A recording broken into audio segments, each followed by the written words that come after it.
Hey everyone, welcome back. It's time to learn how to adjust the mouse pointer speed in Windows 11.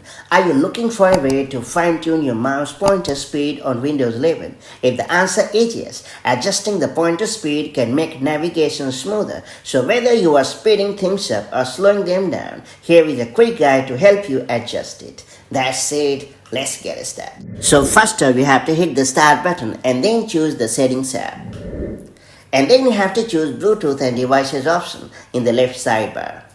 And in the Bluetooth and Devices menu, scroll down and select Mouse. Here you will find options to customize your mouse settings. Under Mouse Pointer Speed, you will see a slider. You can move it to the right to increase the speed or to the left to decrease it.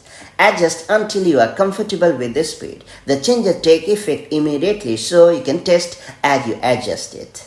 After adjusting, move the pointer around to see how it feels. If needed, return to the slider and make further adjustments until you get the speed just right. And that's about it. You have successfully adjusted your mouse pointer speed in Windows 11. Now enjoy smoother navigation tailored just for you. And I'll catch you up in the next video with more such handy tips and tricks. Till then, stay safe and have a good time. Bye-bye.